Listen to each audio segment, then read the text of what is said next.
Vamos a ver, entonces vamos a empezar.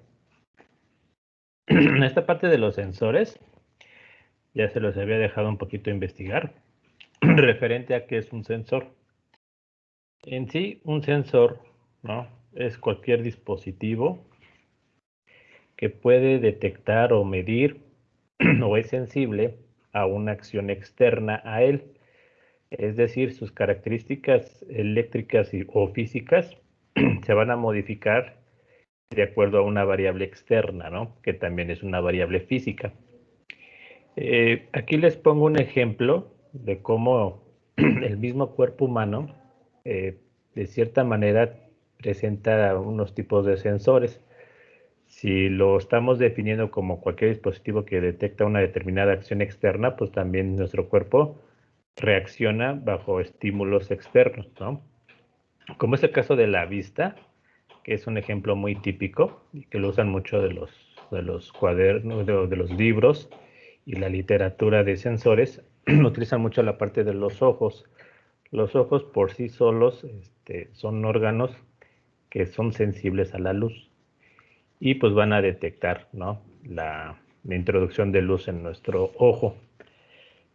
¿Cuál es la situación con los sensores? Los sensores fueron creados, ¿no?, de acuerdo a las bondades que tienen ciertos materiales, ¿no? Entonces empezaron a estudiarse los materiales o tipo de materiales que reaccionaban o se modificaban con variables externas.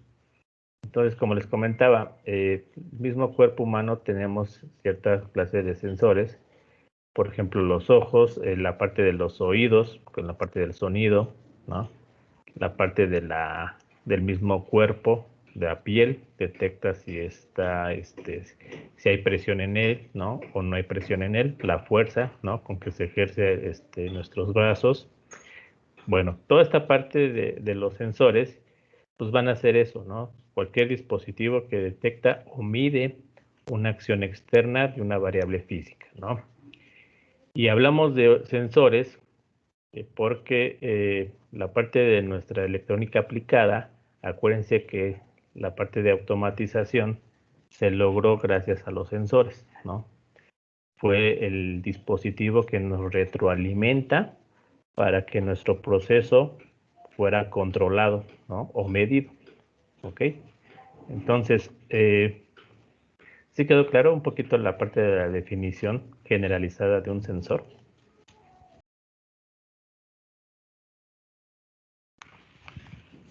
Sí, profe. Sí, muy bien. A ver, Sí. Dani, de acuerdo a lo que investigaste, ¿cómo se pueden clasificar los sensores?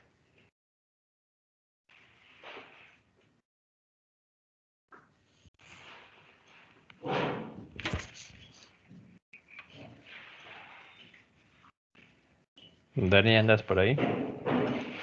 ¿O ya te me perdiste? Sí, nada más que se me grabó en Teams, perdón, profesor. Ok. A ver, ¿cómo dijo? De acuerdo a lo que tú conoces o investigaste, ¿cómo se pueden clasificar los sensores? Se pueden clasificar por digitales. Ajá, ¿y qué más? Pues también, bueno, es que no sé si también entran ahí los sensores analógicos. Mm. Pero, ¿te refieres de analógico digitales de las señales que proporciona o las señales que está midiendo? Pues las que proporcionan, ¿no? Las que recibe el sensor. Ok. La salida que saca Sí, el sí, sí. sensor. Ajá. Entonces, tú lo puedes clasificar de acuerdo al tipo de señal que nos proporciona. Sí, sí, profesor. Ok.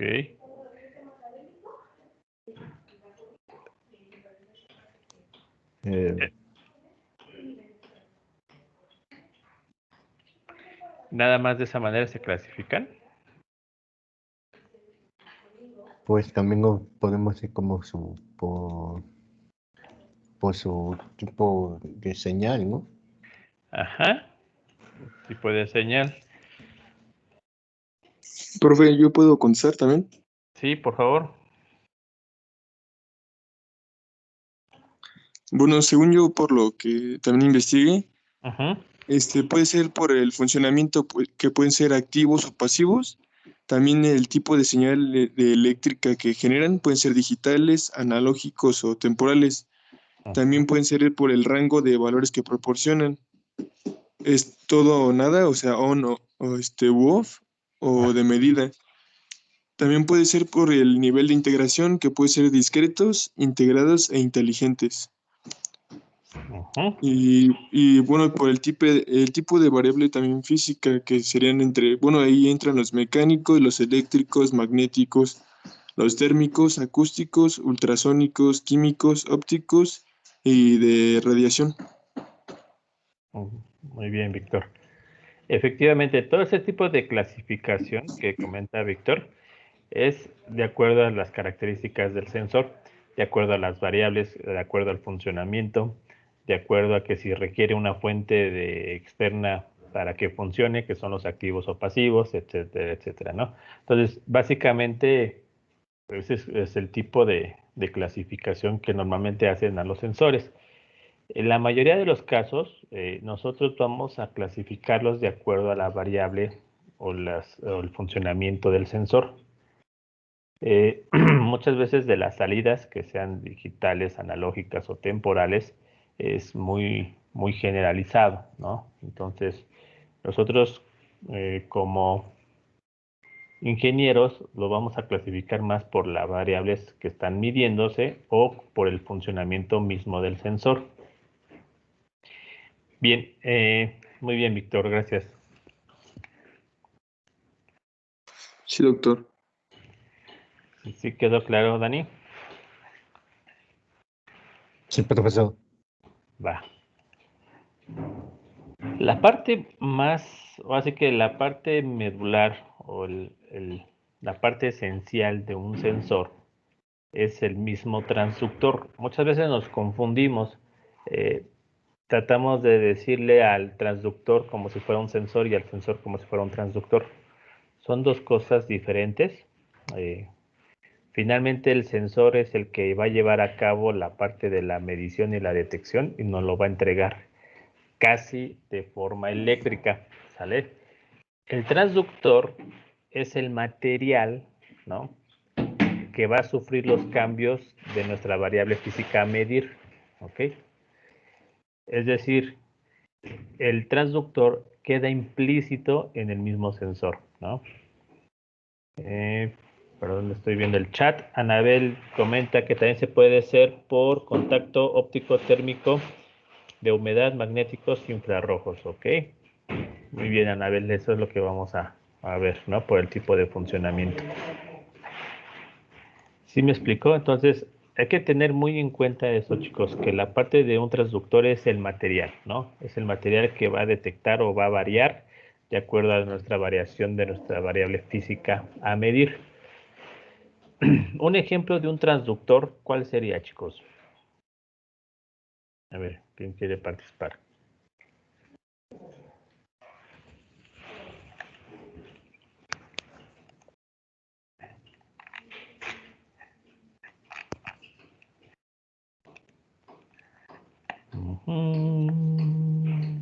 Pues, lo Un mismo el micrófono, micrófono podría ser un transductor. Ajá. Un micrófono es el transductor. que convierte en la señal, ¿no? Ajá. ¿Qué es lo que hace un micrófono? Llega la señal, ese es el sonido, ¿no? Llega una que... Una señal de sonido, ¿no? Ujú. Que lo que provocan que al momento de entrar al transductor, con la señal acústica, lo convierte en una señal eléctrica, ¿no? Ajá. Porque esa es su característica del material, ¿no?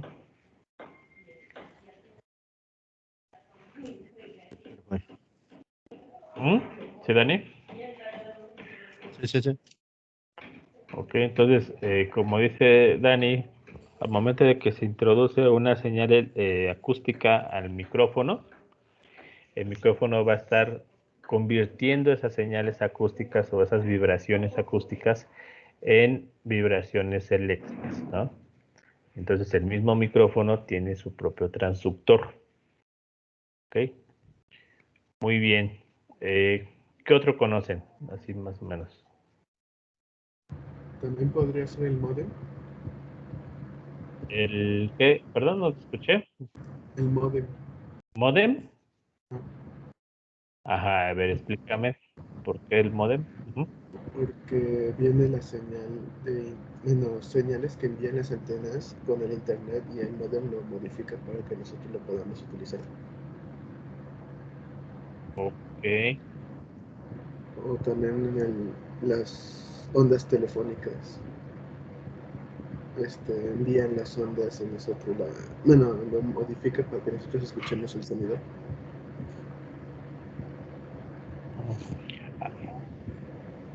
Ahí tenemos una situación, Luis. El hecho de que, por ejemplo, las ondas que se propagan, ¿no? Que pueden incluir cierta información de voz, video o datos, ¿no? Eso es si tú lo vas a convertir o a condicionar para que se pueda transmitir de un medio de transmisión a otro, no es propiamente un transductor, simplemente es un acondicionador, ¿sale? Acuérdense que el acondicionador es precisamente aquel circuito que va a alterar o modificar la señal para hacerla más adecuada para controlar, medir o transmitir, ¿vale? Entonces, lo que tú me estás comentando es más que nada un acondicionador.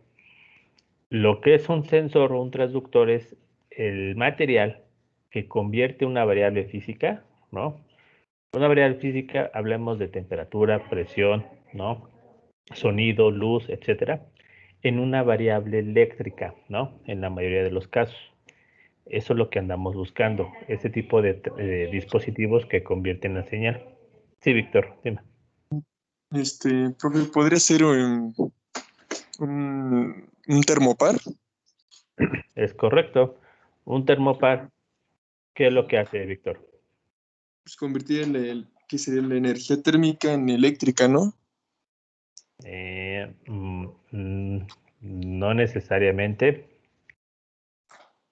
No en eléctrica, específicamente en qué varía. Si yo varío la temperatura, ¿qué varía del termopar? Mm, eh, La resistencia varía, ¿no? En el termopar. Ajá. Hay una variación, ¿no? De la resistencia del material, ¿no?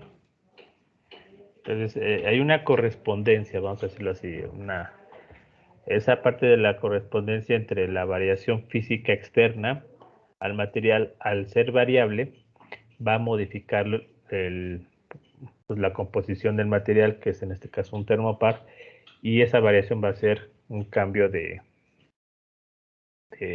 una variable, ¿no? En este caso es una resistencia. Comenta Anabel, el termopar es cuando la entrada es una temperatura, ajá, y la salida, no sé si me alcance a ver, es un voltaje, ¿no? Si es correcto.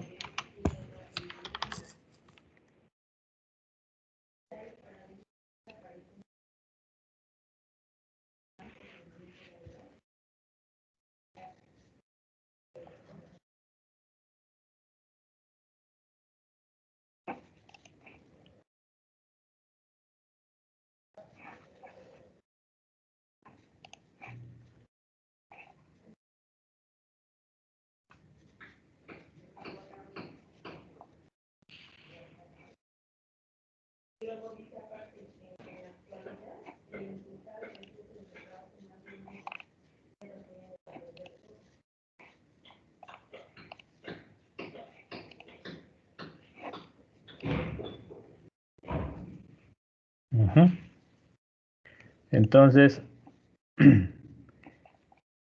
Comentan, a ver, sí es correcto, ¿no? La salida es un voltaje. ¿Y cómo se puede conocer físicamente el elemento activo de un sensor? El elemento activo de un sensor, Dani, es el mismo material, ¿no? Si tú,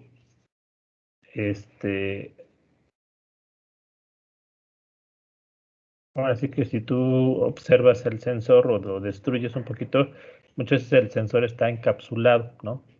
En un circuito integrado, ¿cómo se llama?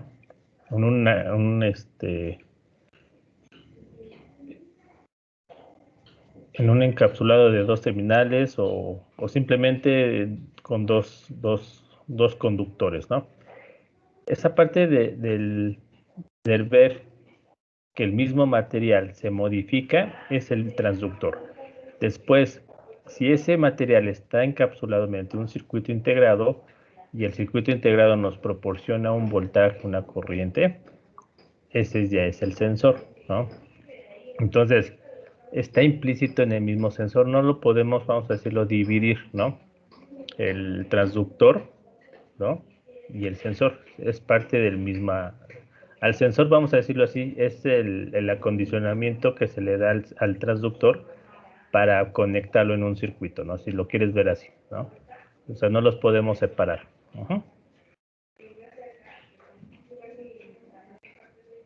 No sé si te quedó claro, Dani.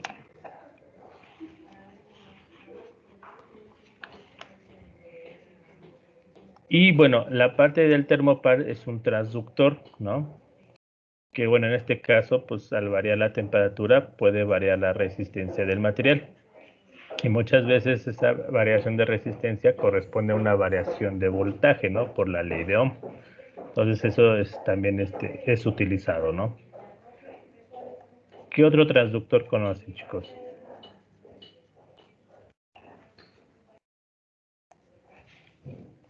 Y son los de humedad, son bueno, como los que tiene ahí de temperatura, de humedad, de movimiento. Es correcto. Toda esta parte que vemos aquí, ¿no? En la diapositiva, pues es precisamente los tipos de transductores que podemos llegar a tener. La parte de la deformación, la parte de la presión, temperatura, fuerza, de un desplazamiento, posición, etcétera. Básicamente lo que van a hacer esos transductores es convertir esas variaciones físicas en variaciones normalmente eléctricas. Hablamos de eléctricas, me refiero también a la resistencia, a la capacitancia, a la inductancia, por ejemplo, o corrientes, o voltajes, o inclusive en algunos casos potencia, ¿no? Entonces eso es lo que me refiero, ¿no? En la parte de variaciones eléctricas, ¿ok? La parte de las definiciones así propiamente dicho, el sensor, ustedes lo van a un poquito a recordar, si lo quieren ver así, como un dispositivo, ¿no? Que recibe una señal o estímulo y responde a esa señal o ese estímulo con una alteración en su señal eléctrica. De acuerdo a que si se utiliza o no alguna fuente externa para que funcionen, se clasifican en activos o pasivos, como había dicho Víctor. La parte si es un sensor activo, requiere de una fuente externa que permite la excitación del sensor para que funcione, como es el caso de las resistencias detectoras de temperatura, ¿no? O las células de carga, ¿no? Que son las cargas extensiométricas. Si es un sensor pasivo, ¿no? No requiere ninguna fuente externa para que se excite o eso funcione, ¿no? Como es el caso de los fotodiodos o termopares, ¿no? Entonces ellos ya nos proporcionan, vamos a decirlo así, la corriente o el voltaje que ya no requerimos conectarlo, ¿no? Para que lo traduzca. Y en el caso de resistencias, pues necesitamos conectarle a través de un divisor de voltaje lograr que esa variación de resistencia se convierta en una variación de corriente o de voltaje, ¿no? Propiamente. Entonces, no sé si hay duda en esta clasificación sensor activo y pasivo.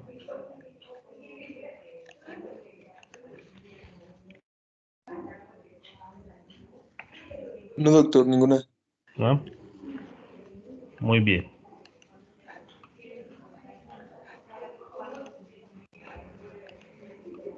Profe, ¿podría Ándale. poner un ejemplo de uno que sea activo y uno pasivo? Nada más como para captarlo bien. Ujú. A ver, ya habíamos visto el termistor, ¿se acuerdan? Que incluso había un termistor con coeficiente térmico positivo y negativo, ¿no? ¿Se acuerdan? El termistor, acuérdense que es un semiconductor. Ese semiconductor es sensible a la temperatura, es decir, vamos a romper su barrera de potencial para que permita el flujo de corriente, no a través de un voltaje o un estímulo de voltaje externo, sino a través de la variación de la temperatura. Esa variación de temperatura hace que el semiconductor varíe su resistencia, es decir, que empiece a aumentar o empiece a disminuir, ¿no? Pero esa variación de resistencia por sí sola no nos es útil, ¿no? Necesitamos convertir esa variación de resistencia en una variación de voltaje. Por eso es que el termistor lo conectamos por medio de un divisor de voltaje. Ese divisor de voltaje utiliza una fuente externa, una pila o una fuente de voltaje. Al utilizar una fuente externa para que funcione ese termistor, estoy clasificándolo como un sensor activo. ¿Vale? Ok, sí. Entonces, ¿por qué? Porque requirió de una fuente, ¿no? Para que funcione, ¿no? Para que su variación fuera utilizable, ¿no? Que es corriente y voltaje. Pero por el caso de un fotodiodo, el momento del fotodiodo lo que va a hacer es que esa variación de la luz, ¿no? Que incide en el diodo va a traducirse directamente a una variación de corriente, ¿no? Entonces ya esa corriente ya no requerimos de una fuente externa, sino ya la misma fotodiodo nos va a dar la corriente. No sé si me di a entender. Sí, pues, muchas gracias. ¿Vale? Y en el caso del termopar, pues va a ser una variación en el voltaje, ¿no? Varía la temperatura, varía la resistencia, pero el termopar, la ventaja es que nos va a dar una variación de voltaje. Entonces ya no requerimos conectarle una fuente externa, ¿no? Para que funcione.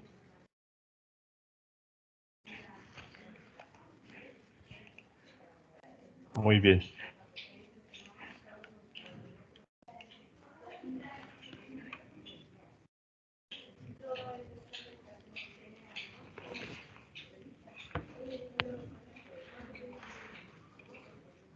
Ahora bien, normalmente los sensores por sí solos hemos observado que requieren que se acondicione siempre sus señales. ¿Por qué? Porque a veces los sensores, su salida de esas variaciones de corriente, esas variaciones de voltaje o de resistencias, etcétera, son muy pequeñas, ¿no? O casi impredecibles. Entonces, lo que hacemos normalmente es que esas señales de corriente, voltaje, etcétera, vamos a ir a aumentarlas, ¿no? Vamos a condicionarlas para que sean voltajes y corrientes utilizables, ¿no? Para un circuito de medición o control.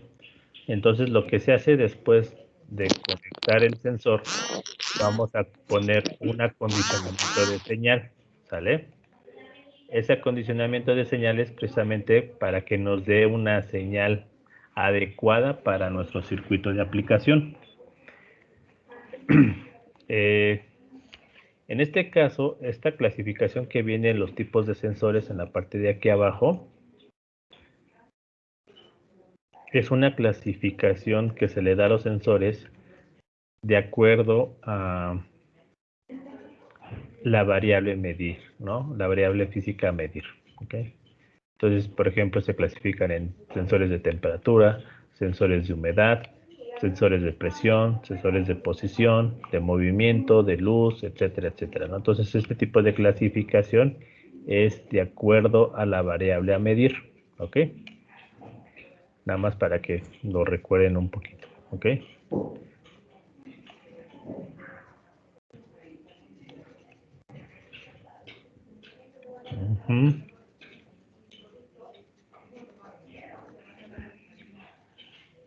Este es otro tipo de clasificación.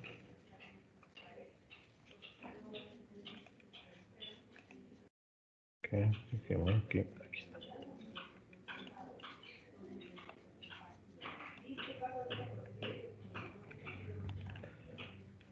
Los sensores de contacto, los ópticos, los térmicos, de humedad, magnéticos y infrarrojos.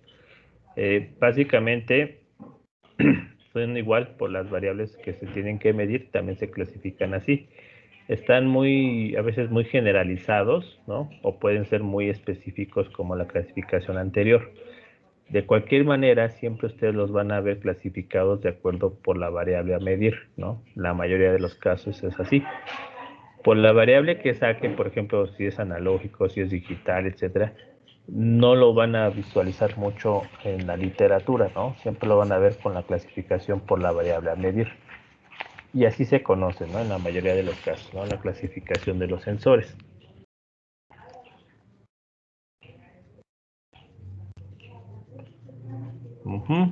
Aquí vemos algunos sensores dentro de la clasificación por la variable a medir. Hablamos de los sensores de temperatura. Dentro de los sensores de temperatura, ¿no? Están los termopares, están los RTD, que son resistencias detectoras de temperatura. Y los RTD, el más común es el PT100, el termistor, este LM335 ya es un sensor de temperatura, pero ya está encapsulado en un circuito integrado, ¿sale? La parte de los sensores de movimiento, el más común es el PIR. Los sensores de distancia, pues pueden utilizar los sensores a base de infrarrojos o señales infrarrojas o señales ultrasónicas, ¿no? Esto es de acuerdo al espectro de frecuencias que estén utilizando, ¿no? Los sensores de luz es el fotodiodo, fotorresistencia o fotorresistor o fototransistor, ¿ok? ¿Cuál es la diferencia entre estos? Toda su variación va a ser a través de la luz, pero aquí está la diferencia. Uno es el comportamiento del diodo, otro es el comportamiento de un resistor y otro es el comportamiento de un transistor, ¿sale? Esa es la única diferencia. Normalmente cuando ustedes vean el foto, quiere decir que es sensible a la luz, ¿no? El sensor. Y la célula fotoeléctrica es la que utilizan ustedes en el alumbrado público, ¿no? Esas son las que ven ustedes ahí, esas encapsuladas arriba de la luminaria. Esas son las células fotoeléctricas, ¿ok? No sé si hasta aquí tengamos alguna duda.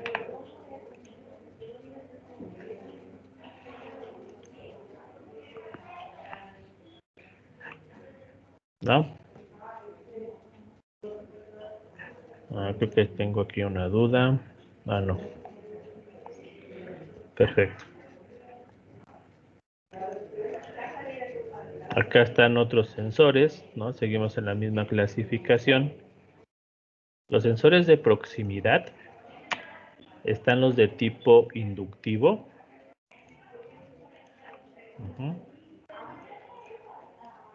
Los tipo capacitivo.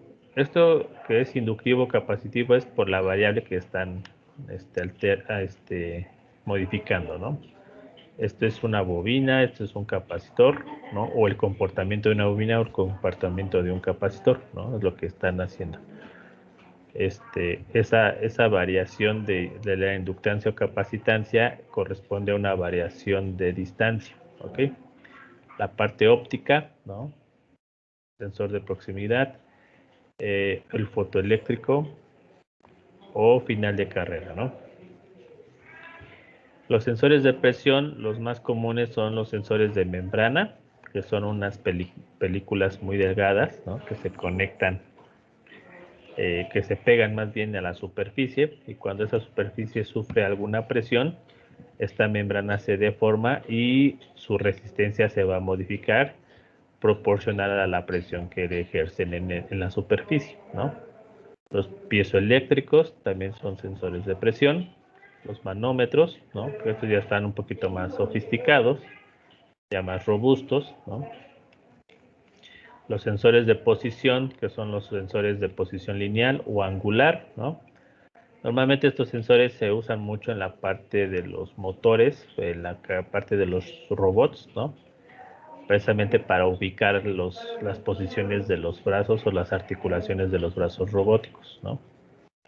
Los sensores de color, ¿no? Que son estos dos los más típicos, vamos a decirlo así, ¿no? O los más comunes, aunque ya en la mayoría de los casos los sensores de color utilizan cámaras, ¿no?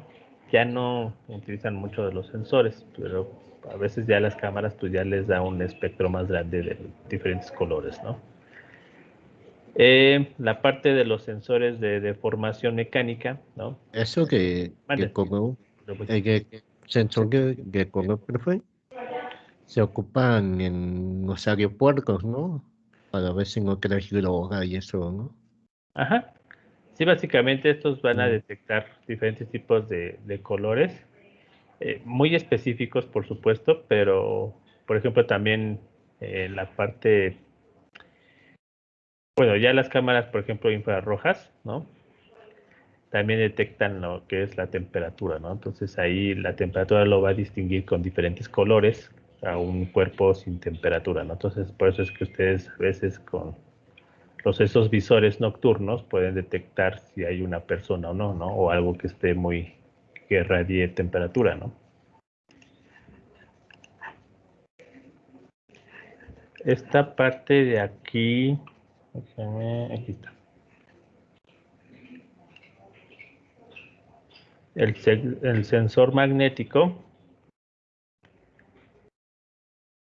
Este sensor magnético, cuando detecta un campo magnético muy cercano a él, se va a cerrar. Es como un switch, ¿no? Es un switch, por eso le ponen aquí el switch.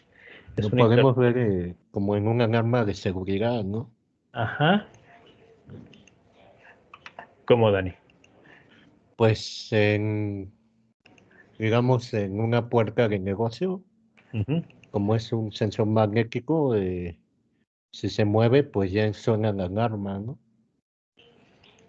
Ujú. O cuando detecta un campo, ¿no? Ajá. Puede ser. Ajá.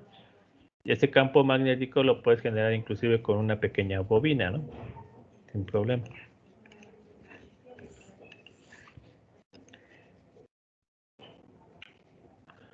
Muy bien. Este sensor es de contacto, el de final de carrera. Aquí está. Se me mueve mucho esto. Estos sensores de contacto, a veces yo no les llamaría tanto sensores, sino como transductores, ¿no? Pero bueno, lo clasifican así. Básicamente está constituido por un mecanismo, ¿no? Como de interruptores. Déjenme ver aquí. Si se dan cuenta, es como un interruptor, ¿no? Estas son las terminales de este sensor de contacto. Y cuando pega, ¿no? La parte mecánica que se pega va a hacer que estos contactos internamente se conecten, ¿no? Y dejen pasar corriente o dejen pasar un voltaje, ¿no? Básicamente es como un tipo switch. Uh-huh. Profe, Mande. ese es como un micro. ¿Un micro? ¿Cómo micro? No te entendí. Sí, bueno, es que no sé si un ejemplo, las planchas así, esas de retoque que usan en las tintorerías, se les oprime como un botón único para para ay, despachar vapor más que nada. Entonces cierra o se cierra el circuito, pues. Ajá. O sea, tú lo puedes usar en cualquier aplicación. Lo único que para que se accione este sensor es que necesita presión, ¿no?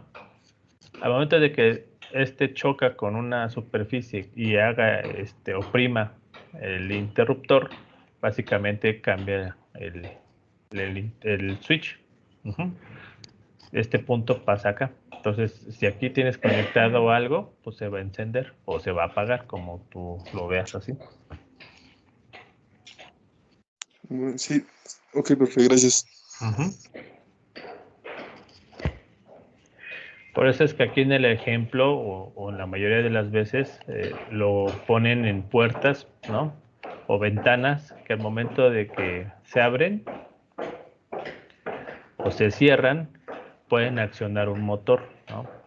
En este caso se abre o se cierra la puerta o la ventana automáticamente. Cuando llegue al cierre total, tanto la ventana o la puerta, lo que van a hacer es que se va a pegar este interruptor, ¿no? Lo vamos a accionar y se abre el circuito y eso va a hacer que se apague el motor, ¿no? Y no continúe jalando. Entonces, haz de cuenta que es como que un aviso de que ya llegaste a tu final, ¿no? De tu apertura o tu cierre, ¿no? Y se apague tu circuito. Eso también lo puedes utilizar, ¿no? Como a la apertura automática de las puertas o ventanas, ¿no? Muchas veces también utilizaban en las bandas transportadoras, ¿no? Al momento de que llegaba al tope de la banda y pegaba este switch, ¿no? Este sensor de contacto, lo que hacía era apagar el motor, ¿no? Para que no estuviera funcionando, indicando que ya llegó a su final. ¿Vale?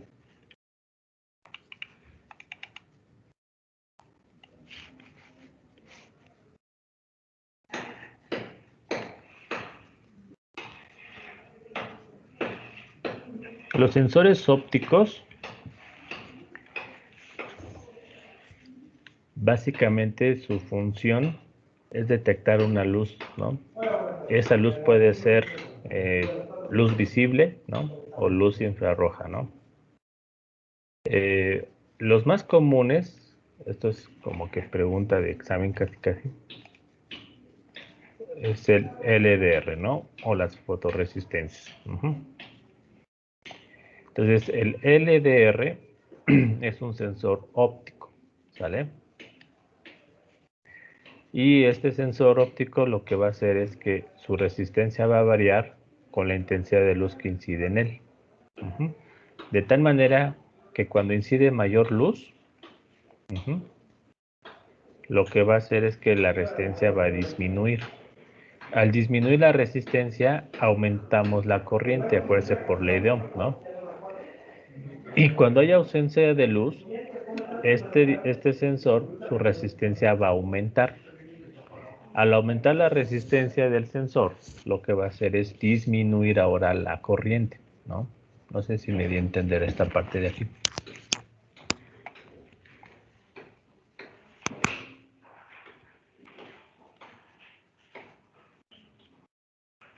¿Sí, chicos? ¿Lo puede repetir, doctor, por favor? Yo no lo alcancé a escuchar bien. Ok. Les comentaba que el sensor más común óptico es el LDR, ¿no? Este LDR se le llama fotorresistencia, ¿no? O sensor de fotorresistencia. Este sensor, cuando incide luz, su resistencia va a variar, ¿sale?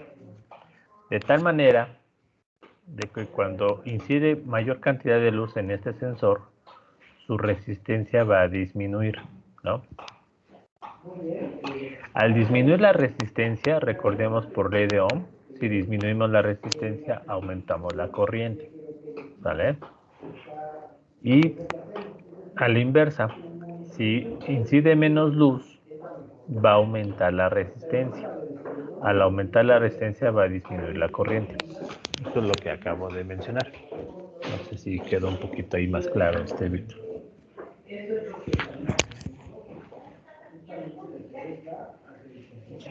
Sí, doctor, gracias. Ok. Y ahorita vamos a ver un circuito de aplicación. Miren.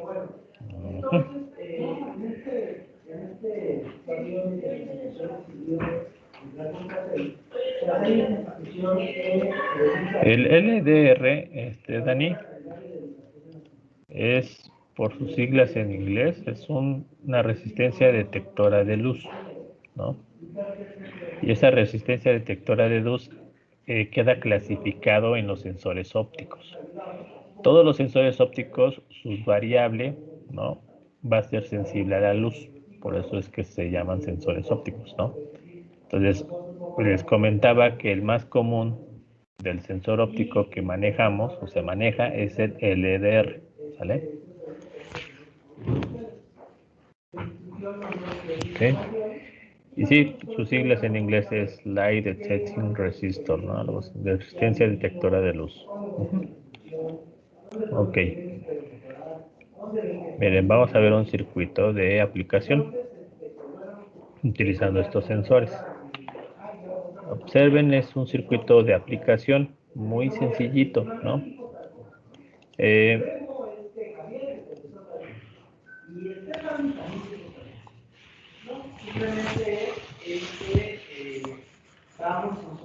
Aquí vemos un circuito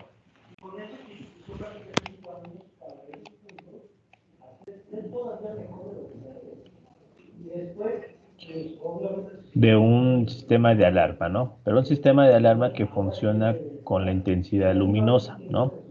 ¿Dónde está nuestro sensor? El LDR está aquí, esta parte de aquí. Esta es una lámpara, ¿no? Esa lámpara lo que va a hacer es incidirle luz o quitarle luz al sensor. Y aquí tenemos un altavoz. Ese altavoz nos va a dar como pues, el sonido de la alarma, ¿no? Vamos a decirlo así. Tenemos un transistor. Voy a ver si lo puedo aumentar un poquito.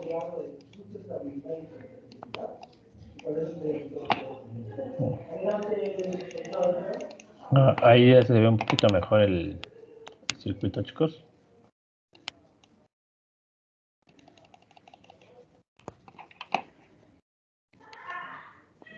Sí, pero se ve mejor. Va. Ok, les comentaba entonces que este circuito vamos a identificar el sensor LDR que está aquí. Si se dan cuenta, aquí nos ponen 1 mega ohm. Siempre en los circuitos que utilicen de los LDRs, su simbología más o menos va a ser como esta, pero al ladito les van a poner la resistencia. Esa resistencia es la resistencia característica cuando no incide luz en él, ¿sale? Lógicamente que cuando incide luz, esta resistencia va a disminuir, es decir, va a ser más pequeñita, ¿vale? Pero siempre normalmente les va a poner la resistencia, pues, máxima, vamos a decirlo así, que pueda proporcionarnos el sensor. Este es un transistor NPN. Esta es una resistencia, este es un potenciómetro, este es un switch y este es un altavoz, ¿no? Eso es lo que conforma este circuito de alarma. Aquí tenemos 9 volts, es decir, que puede funcionar inclusive con una pila de 9 volts sin problema, ¿sale? Entonces, ¿qué configuración tenemos aquí, chicos? ¿Se acuerdan de transistores?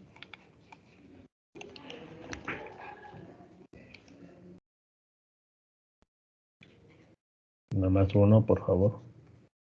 Profesor.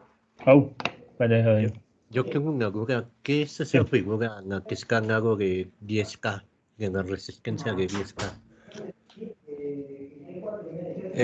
Ese cuadrito gris.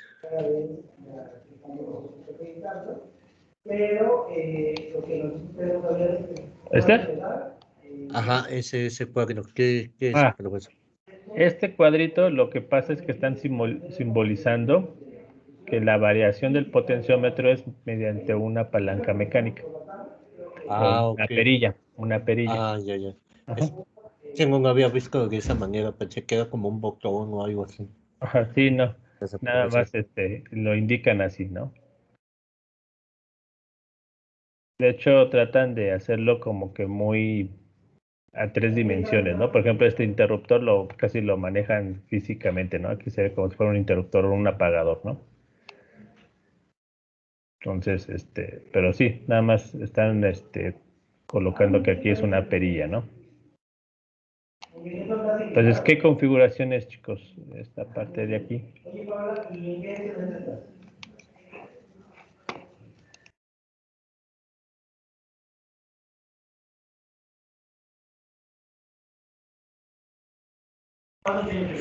¿No?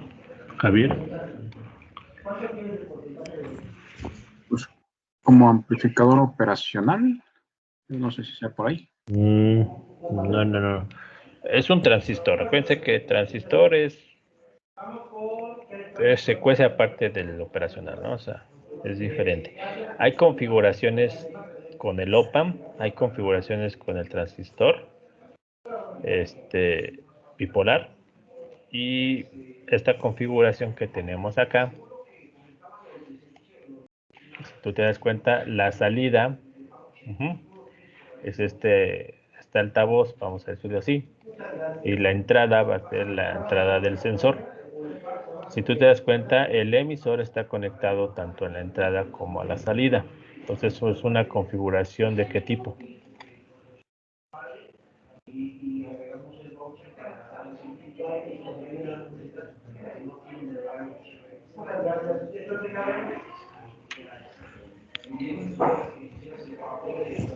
No doy. ¿No? De emisor común, ¿no? Acuérdense que el transistor lo podemos conectar como emisor común, colector común y base común. Como emisor común, normalmente se emplea como amplificador de corriente o como interruptor electrónico, ¿no? En este caso, lo vamos a conectar como emisor común, pero su función va a ser no como amplificador, sino como un interruptor electrónico. ¿Vale? Ese interruptor electrónico va a hacer que se cierre este conector entre el colector y el emisor, o se abra, ¿no? Es decir, que quede abierto o quede cerrado. Cuando queda cerrado, esta bocinita está conectada por un lado por 9 volts y por el otro tiene que estar conectado a tierra para que fluya corriente y esté encendida, se escuche, ¿no? Bueno, cuando el transistor se cierra, es decir, cuando este colector y emisor se unan, la bocinita va a sonar, ¿no? Pero cuando el interruptor, este transistor, se abre, es decir, el colector y emisor están en circuito abierto, pues esta bocinita no se escucha, ¿no? Porque no se cierra el circuito, ¿no? No le llega a su polaridad. Entonces, no vamos a amplificar corriente ni voltaje, simplemente lo que vamos a hacer es un interruptor, lo mando a tierra o lo dejo sin tierra, ¿no? Eso es todo. ¿Quién le va a decir cuándo lo mando a tierra o cuándo no? En la base del transistor, si tiene la suficiente corriente para saturar al transistor, lo va a hacer. Y si no tiene la suficiente corriente para saturar el transistor, lo que va a hacer es un circuito abierto. ¿Ok? Hasta el momento, ¿tienen alguna duda de lo que comenté? Profesor, yo tengo una duda, es que no escuché bien qué tipo de circuito era. Emisor común. Es un circuito de emisor común a base de transistor bipolar. Ok. Y cuando es una configuración, Dani, de emisor común, tiene dos posibles funciones el transistor. Que esté funcionando como amplificador de corriente o voltaje, o esté funcionando como un interruptor electrónico. Es decir, lo llevas a saturación o a corte. ¿Sale? Sí, es lo que hace un transistor, ¿no? Ajá. estás trabajándolo en esos dos sentidos, ¿no? Entonces, en este caso, les comentaba que el transistor no lo estoy trabajando o no lo estoy configurando para que amplifique la señal, es decir, amplifique una corriente o un voltaje. Simplemente lo estoy configurando para que sea un interruptor. ¿Por qué? Porque yo quiero que esta bocinita o este altavoz esté conectado a tierra o no, de acuerdo a si se activa o no mi sensor de luz. ¿Sale? Eso es lo que trato de hacer con esta configuración, ¿no?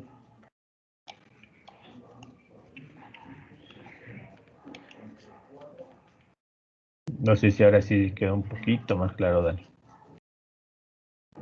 No, sí, profesor, sí me quedó muy claro. Gracias. ¿Sí? Va. Entonces, observen, vamos a suponer que estamos pues ya a oscuras, ¿no? Es decir, no existe luz. Al no existir luz, en nuestro sensor, el LDR, que está aquí, presenta su mayor cantidad de resistencias, es decir, la máxima resistencia. En este caso nos lo indica el fabricante, vale 1 megaohm. ¿Qué pasa si tenemos una resistencia entre este punto y este de 1 megaohm? ¿Qué pasa con nuestro transistor, chicos?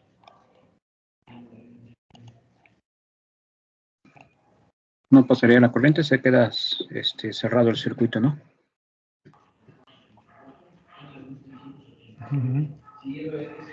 ¿Qué fue, Javi?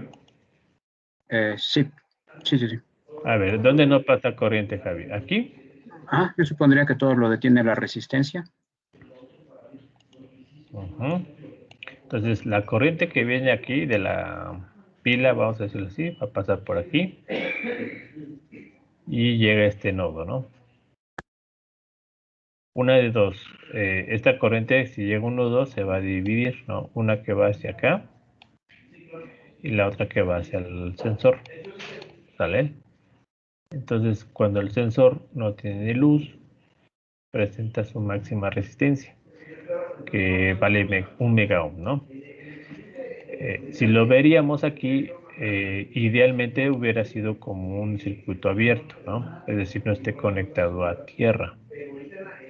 ¿Eso qué implica?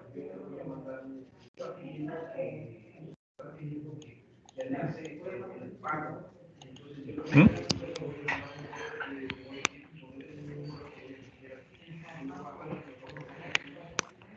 Este circuito está abierto, ¿no? Cuando no incide luz, porque es una resistencia muy grande, vamos a suponer, ¿vale? Entonces, toda la corriente que viene de aquí va a pasar para acá.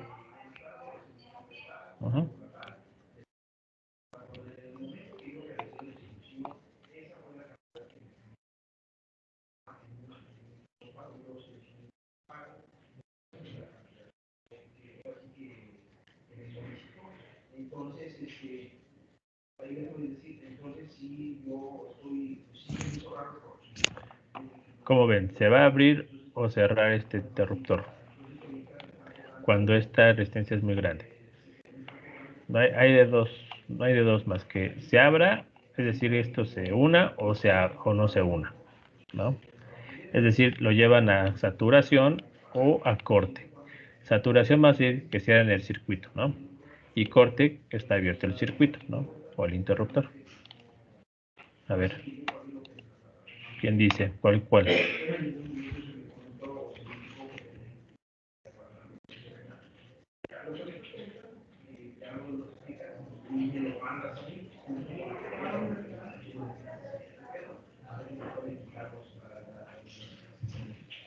Pues creo que sí estaría cerrado, ¿no? Porque todo pasaría por la resistencia más pequeña. ¿No? Pasa por aquí. Y eso hace que se sature, ¿no? Al saturarse, el colector y el emisor se unen, ¿no? Vamos a decir así. Se hace un corto, ¿no? Entonces este punto de aquí se conecta a tierra. ¿Eso qué va a implicar? Pues que esté sonando la alarma, ¿no?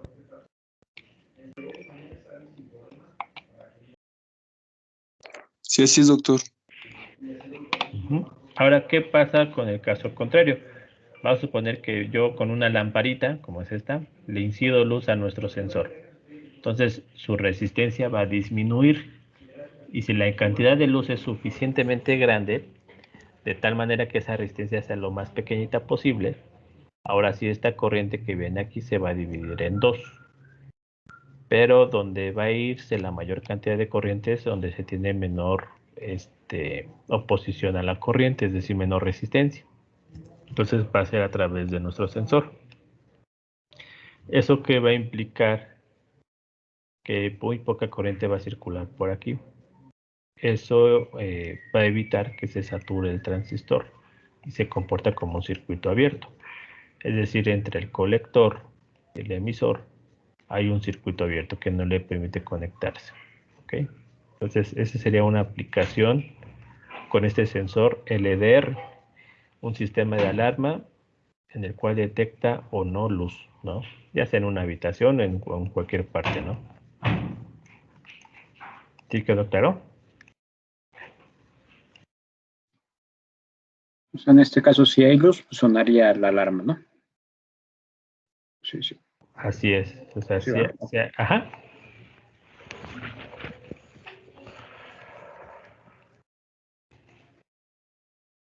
A ver, déjenme ver si lo pueden visualizar.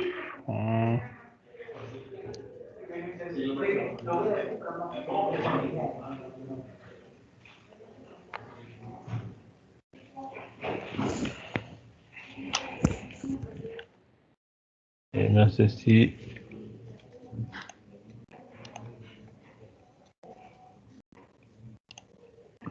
No sé si lo vieron, ¿no? ¿Verdad?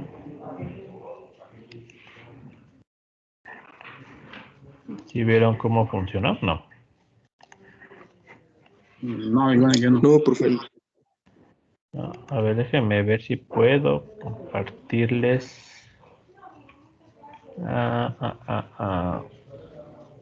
Mi pantalla, ¿sale? Pero...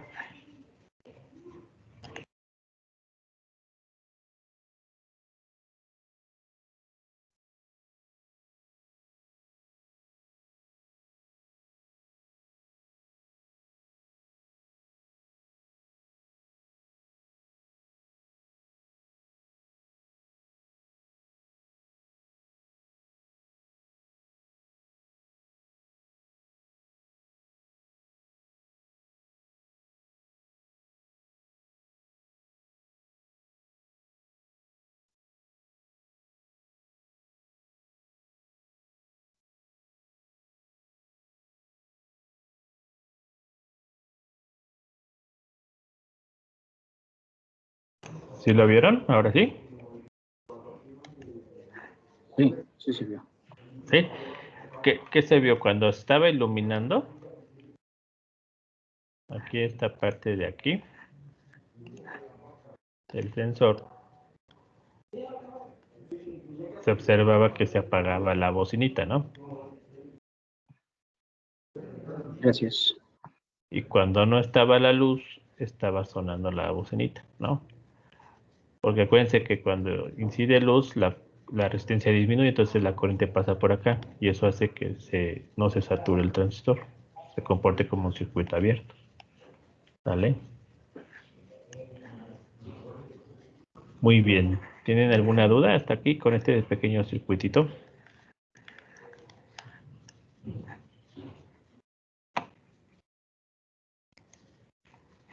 No, ninguna. Luego No, pero pues, No por el momento. ok, en el examen no me vayan a fallar, ¿eh? Ok.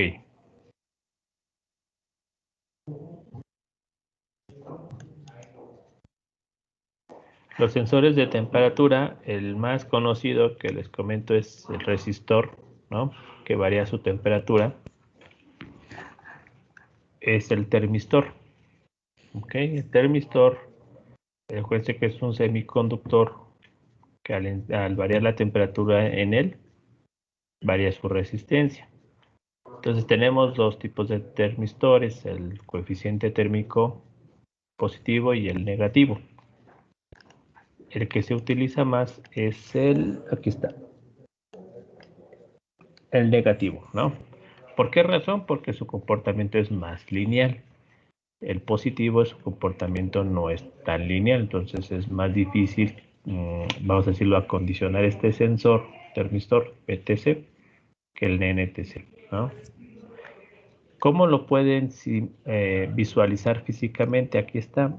El problema de los termistores es que es muy difícil a veces distinguirlos y a veces nos llegamos a confundir como si fuera un capacitor, ¿no? De poliéster. Entonces a veces esos termistores que están en los circuitos los llegamos a confundir como si fuera un capacitor. Parece una lenteja, ¿no? Eso. Ajá. ¿Se acuerdan de los capacitores, ¿no? Que les llaman de lenteja, ¿no? Es exactamente igual. Nada más que le meten colorcitos, ¿no? Para que no se confundan como un capacitor. Entonces hay unas líneas muy delgaditas de colores para indicar que es un termistor. Hay algunos fabricantes que pues no lo ponen con colorcito, ¿no? No sé, líneas de colores, sino le ponen una T. Y esa T te está indicando que es un termistor, que no es un capacitor, que es un termistor, para que no lo llegues a confundir. ¿Sale? Oye, Carlos, ¿y tienen clínica o tienen una enfermería? Bueno, antes de pasar al otro, ¿alguna duda con este tipo de sensores? No hay mucho. El termistor es para regular la temperatura nada más, ¿no, profe? ¿O qué hace? Él detecta la variación de temperatura y esa detección hace que su resistencia y sus terminales varíen. Es como si tuvieras un potenciómetro, ¿no? En vez de variar el potenciómetro con la mano, ¿no? Físicamente, lo estás variando con la temperatura, ¿no? Eso es lo que hace el termistor. Varía su resistencia de acuerdo a la variación de la temperatura. Ok. Muchas gracias, profe. ¿De qué, Dani?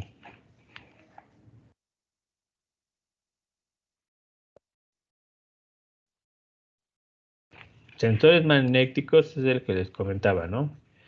El interruptor es el reed switch, ¿no? Si ustedes lo ven, y a veces también se llega a confundir. Ese es el problema de los sensores, que son tan pequeñitos. Y a veces se llegan a confundir con un fusible, ¿no? Porque a veces los fusibles así están, ¿no? Son encapsulados transparentes y adentro están, pues, en este caso, el conductor.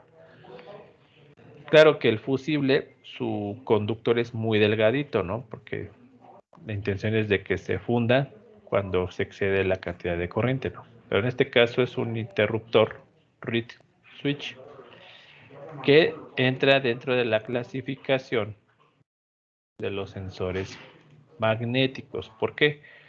Porque lo que va a detectar es un campo magnético y eso va a hacer que se abra o se cierra sus plaquitas, ¿no? O sus conductores que internamente están.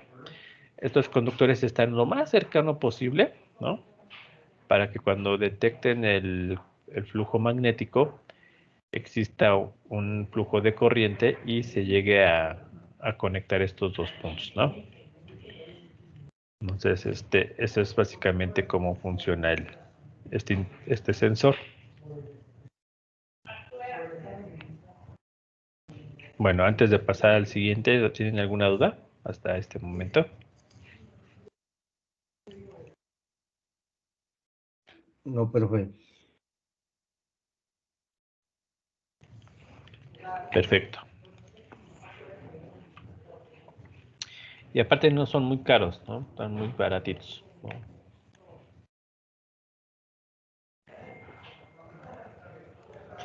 Sensores infrarrojos los han visto muy comúnmente en los seguidores de luz, en los carritos estos seguidores de luz o los girasoles, ¿no? O los carritos de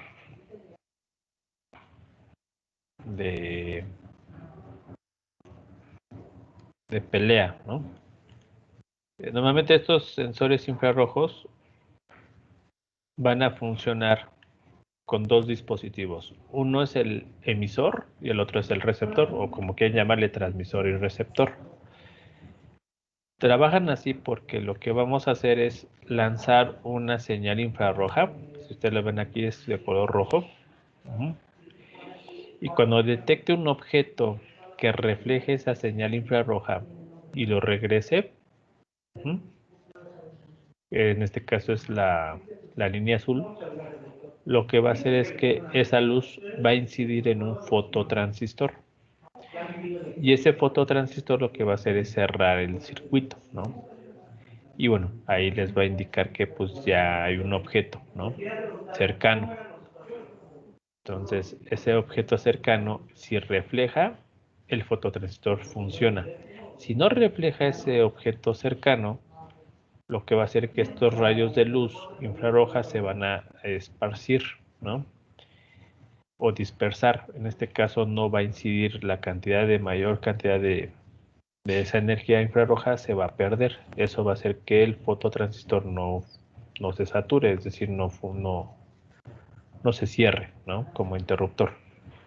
Entonces, el objeto, uno de los requisitos para que funcione bien este sensor infrarrojo es que el objeto logre reflejar casi el 80% de la luz que incide en él.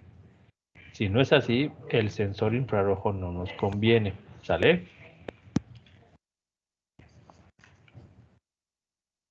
O sea, que a fuerzas debemos de tener que reflejen objeto. Ajá, porque si este no refleja, Dani, lo que va a hacer es que, aunque este objeto se acerque más a nuestro sensor, este no lo va a poder detectar. En eso llega a pasar como en el caso del vidrio, ¿no? Así es, ¿no? El vidrio, bueno, a veces el vidrio pues es un reflector, ¿no? Tiene refracción, pero también tiene reflexión, entonces todavía el vidrio lo puede detectar. Pero hay objetos que son absorbentes de luz o no reflejan la luz, esos no los va a detectar este sensor.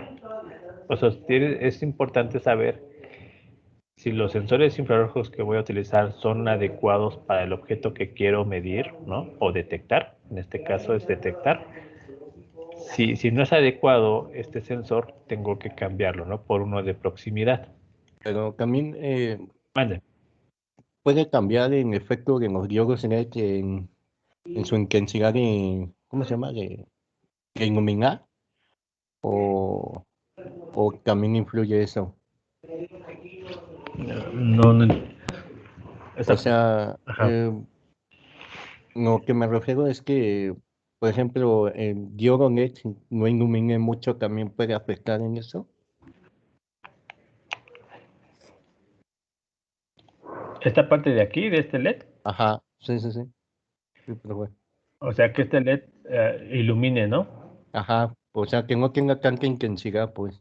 Exactamente. Ah, Si este no tiene tanta intensidad, es como un LED, ¿no? Normal. Entonces sí. habrá menos luz, ¿no? Es decir, estos rayos de luz no van a ir hasta el objeto, sino se va a cortar antes, ¿no? Se va a desvanecer antes la energía. Entonces lo que queremos es que este LED tenga la mayor cantidad de luz, ¿no? De intensidad de luz. Para que alcance a tocar al objeto, ¿no? Reflejante, y este objeto reflejante lo que va a hacer es reflejar la luz que incide en él, ¿no? Y este fototransistor se cierra o cierra el circuito, ¿no? Como quieran verlo.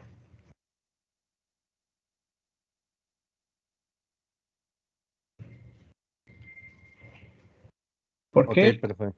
Sí. ¿Por qué lo utilizan, por ejemplo, se han visto en las competencias de seguidores de línea? De los carritos estos que siguen una línea blanca o una línea negra. Sí, Inge. Bueno, entonces en la parte donde está el chasis del carrito, en la parte de abajo ponen estos sensores. Cuando la pista tiene fondo negro, ¿no? Tiene un fondo negro y hay una línea, normalmente es pintada o es por medio de una cinta de aislar blanca, es la que va a seguir nuestro robotito, ¿no? En este caso nuestro carro. Entonces, este sensor lo colocan muy cercano a la superficie. Cuando este sensor incide como este objeto es la cinta de aislar blanca, entonces es una superficie reflejante. Lo que va a hacer esta cinta va a hacer que la luz que incide del sensor se va a reflejar, ¿no? Y ese reflejo lo que va a hacer es que le va a avisar al fototransistor que está en la cinta blanca o en la línea blanca. Y lo que va a hacer es encender tu motor o apagar tu motor, ya dependiendo de qué es lo que quieras hacer. ¿Sale? Pero cuando está fuera de la línea blanca, es decir, este objeto no está, sino está en el fondo negro, no se refleja la luz. Por lo tanto, el fototransistor queda apagado, ¿no? Entonces, lo que hace ese tipo de sensores es, si la superficie es reflejante, lo detecta. Si no es reflejante, no lo detecta, ¿no? Entonces, por eso les comentaba, en este tipo de sensores, sí es importante que la superficie refleje, si no, pues no funciona, así de simple.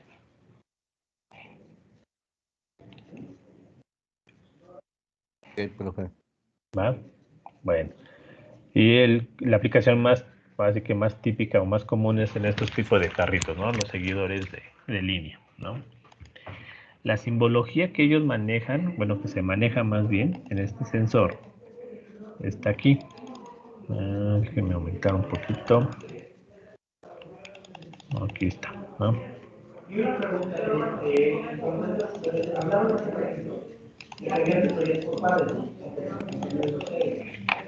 Aquí está la simbología de este sensor. Si ustedes quieren dibujarlo, ¿no?, en un circuito electrónico, tienen que utilizar esta simbología. Este sensor, como ustedes ven, tiene 1, 2, 3, 4 patitas, ¿no? Que es esta patita, esta patita, esta patita y esta patita, ¿ok? La luz que sale del LED infrarrojo está representada por un LED, miren, es este, ¿no? Esa luz sale o irradia y va a topar por el objeto. Y ese objeto lo que va a hacer es va a reflejarlo. Entonces, la luz que incide en la base del transistor va a hacer que esto se sature o se lleve a corte. ¿Ok? Y entonces es así como funciona. Entonces, esta es la simbología eléctrica, vamos a decirlo así, de su sensor infrarrojo. Uh-huh.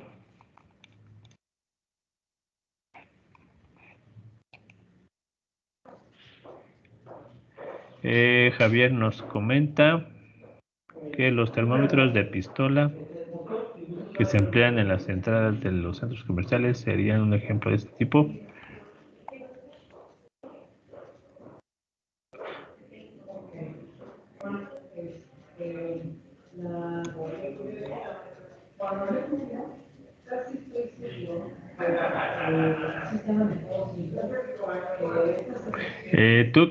Tú te refieres, Javi, al sensor de temperatura infrarrojo, ¿no? Que utilizan como pistola, ¿no? Esta parte de los sensores, Javi, no utilizan un sensor infrarrojo, ¿no? Porque este nada más detecta objetos que están cercanos por medio de la reflexión, vamos a decirlo así. Cuando aquí pones una cara humana, ¿no? La cara humana lo que va a hacer es una parte la va a reflejar y otra parte no. Entonces, puede ser que esté abierto o esté cerrado, pero en realidad no te va a detectar la temperatura de este cuerpo. Simplemente te va a detectar si está cercano a tu sensor o no. Uh-huh. Entonces, en este caso, los sensores infrarrojos utilizan un diodo láser, ¿no? Y ese diodo láser es de mayor alcance que este diodo LED. Porque este alcance tiene, pues, ¿no?, que te gusta unos 4, a lo mucho 5 centímetros, ya es muy exagerado, ¿no? Entonces la distancia es muy pequeñita, ¿no? Y esos sensores que están utilizando los termómetros, pues tienen mayor alcance, ¿no? Por eso es que cambian este LED y lo ponen un diodo láser. Uh-huh.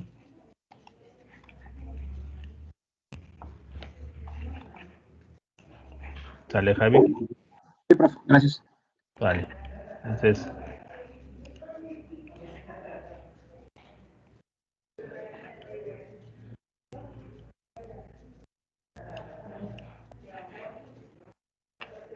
Déjeme, entonces, permítame.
¿Ya ven la pantallita, chicos? ¿O todavía no la ven?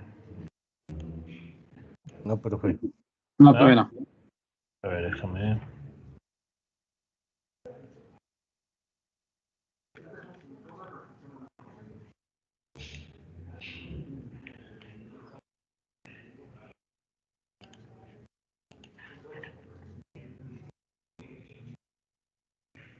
Ahí ya la ven. Ya se ve. ¿Ya? Ok. Déjenme ver. Aquí está ya.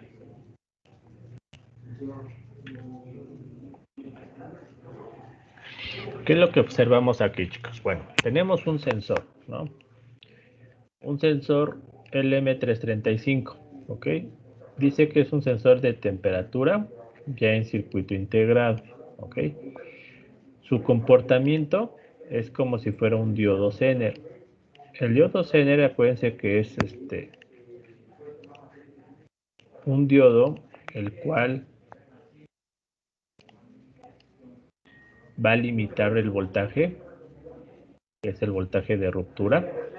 En este caso, ese voltaje de ruptura va a ser proporcional a la temperatura. ¿Y cómo va a ser esa parte de proporcionalidad?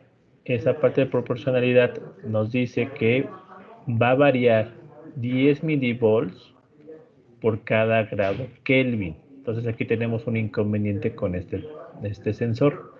Sí es un sensor de temperatura, pero su variación va a estar expresado en grados Kelvin. ¿Ok?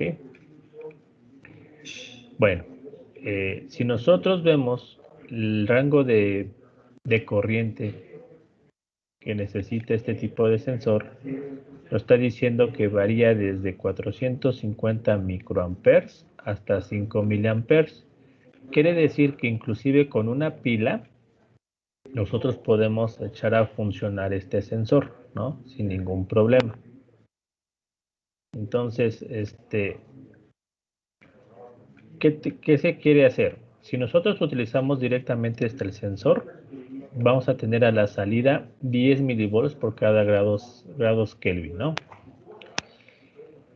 Esta salida de 10 milivolts es muy pequeña. Prácticamente el ruido de que tengamos de forma externa lo va a absorber. Entonces, ¿qué necesitamos hacer con este sensor? Necesitamos acondicionarlo, ¿no? Entonces, ese acondicionamiento, ¿no?, implica que queremos elevar estos milivolts a volts, ¿sale? Entonces, ¿qué necesitamos para acondicionar este sensor?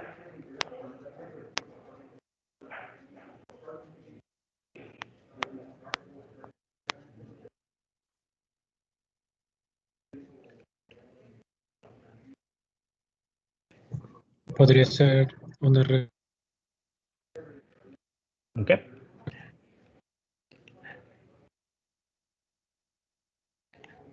¿Qué necesitamos hacer? Estos milivolts, convertirlos a volts.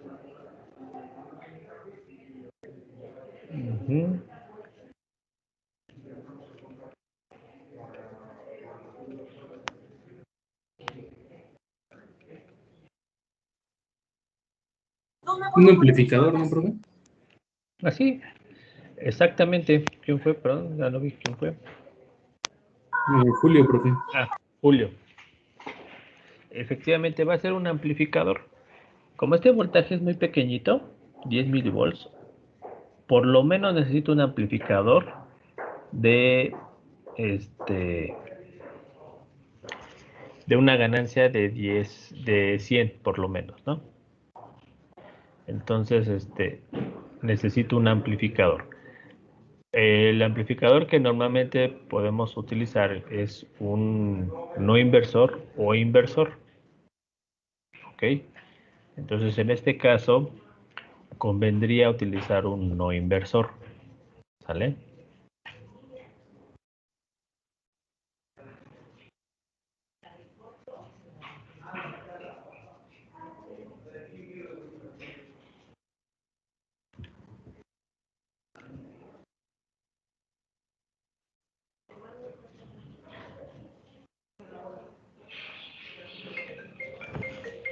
¿Duda, chicos, hasta aquí?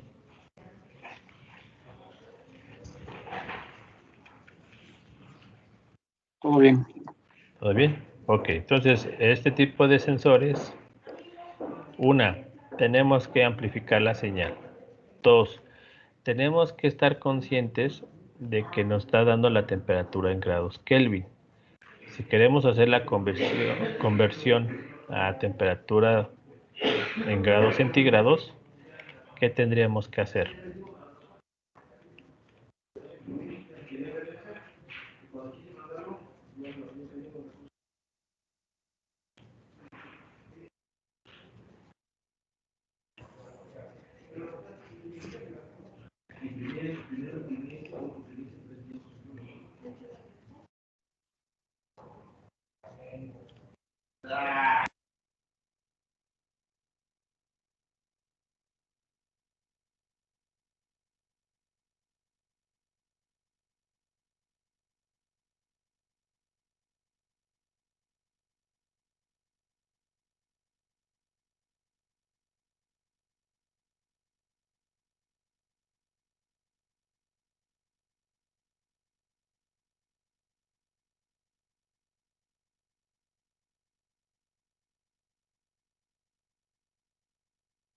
Profesor, una duda.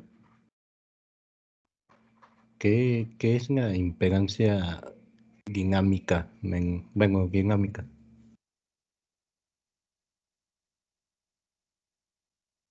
Bueno, ¿verdad? Creo que está muteado, perdón. Sí, perdón, no quité el micrófono. A ver, otra vez, Dani. Es que estaba leyendo sus características, pero Ajá. ¿qué es la impedancia dinámica? ¿O cómo va a actuar en ese sensor, la impedancia? Se le llama dinámica, es porque no está fija. Y no está fija porque acuérdate que hay una variación de corriente en este diodo, ¿no? Sí, sí. Entonces, por eso es que cuando decimos que una impedancia es dinámica es porque es variable, ¿no? O sea, nunca va a ser 10 ohms, 5 ohms, ¿no? Fijos, sino va a estar variando. Y esta variación va a estar menor a 1 ohm, ¿no? Okay, Eso es lo que se refiere. Sale, Dani. Entonces, ¿qué es lo que pasa? Si yo lo quiero convertir, estos grados Kelvin, ¿no? En grados centígrados, tengo que restarle una constante, ¿están de acuerdo?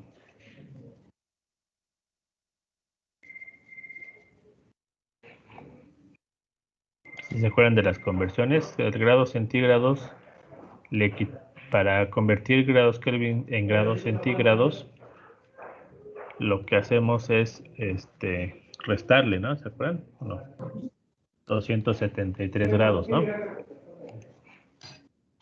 Sí. Bueno, esos 273 grados corresponden, ojo, corresponden a una cierta cantidad de voltaje, ¿sale? Entonces, esa cantidad de voltaje es lo que le vamos a restar a nuestro sensor ya amplificado, ¿vale? Entonces, a la salida del amplificador hay que restarle ese voltaje. Al restarse ese voltaje, el voltaje que resulta ya va a estar en grados centígrados. Entonces, si se dan cuenta, hay que tener muy en cuenta en qué términos me está dando el sensor de temperatura, si en grados Kelvin o en grados centígrados. Si es en grados centígrados, simplemente amplifico y lo que me dé en la amplificación ya me lo están dando en términos de grados centígrados. Pero si es en grados Kelvin, entonces ahí tendría que restar un voltaje que corresponde a los 273 grados para convertirlo en grados centígrados. ¿Sale? Entonces necesitamos un restador. Y ustedes ya saben de la configuración de un restador, ¿no? Restan voltajes. ¿Sí me explicó? Entonces, lo que vamos a hacer es que en el examen va a venir este tipo de problemas y lo que les voy a decir, qué es lo que necesitan hacer. Necesito amplificar, necesito restar, necesito esto, ¿no? No me van a poner ninguna configuración del circuito, simplemente me van a poner el procedimiento para que ustedes utilicen su acondicionador, ¿vale? Para que no se me angustien de que, ay, profes, que no hemos visto circuitos de acondicionamiento, ¿no? Para ese tipo de sensores, simplemente lo que les voy a decir, qué necesitan hacer para tener una variable deseada.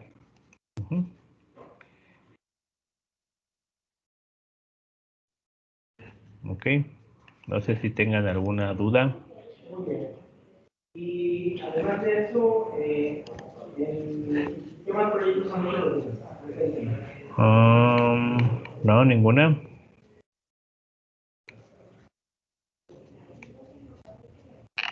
O sea que vamos a tener que poner nada más valores nosotros, profe. ¿No vas a poner qué, Dani? Valores, o sea, en el examen o cómo. No, haz de cuenta que en el examen te pongo esto, ¿no? Tengo un sensor con estas características. Yo requiero que a la salida, ¿no?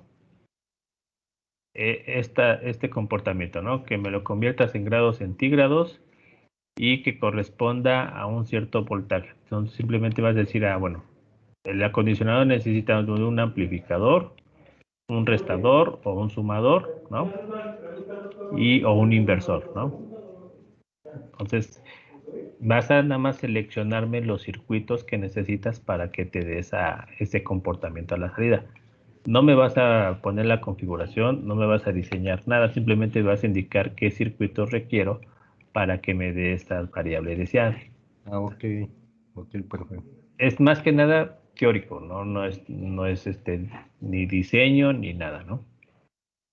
¿Por qué? Porque no hemos visto a partir de este planteamiento, ustedes pongan su circuito acondicionador.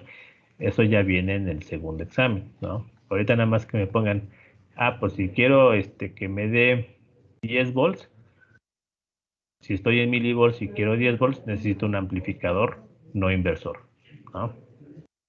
Entonces eso es lo que van a ustedes seleccionar.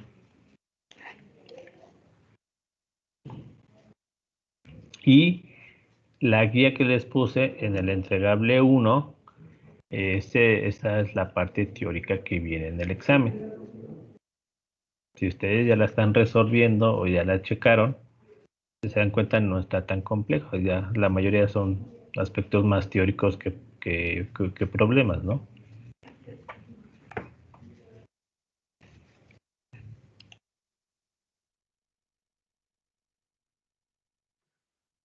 La guía no tenemos que subirla, ¿verdad, profe? Sí, Javi. Sí. Ya.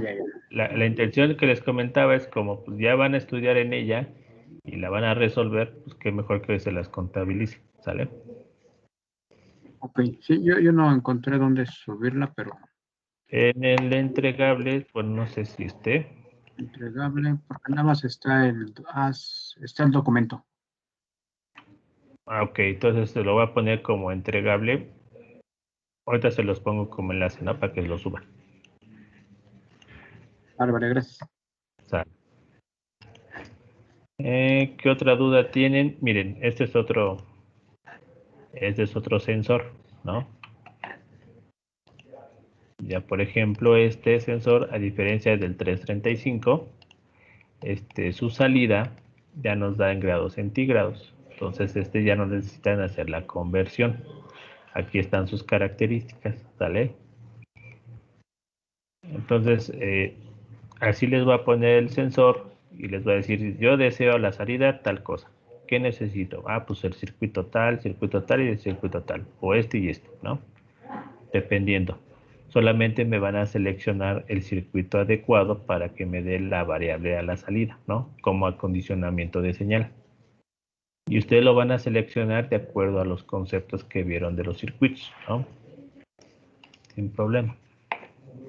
No me van a diseñar nada, ¿no? O sea, no se me angustien, ¿sale?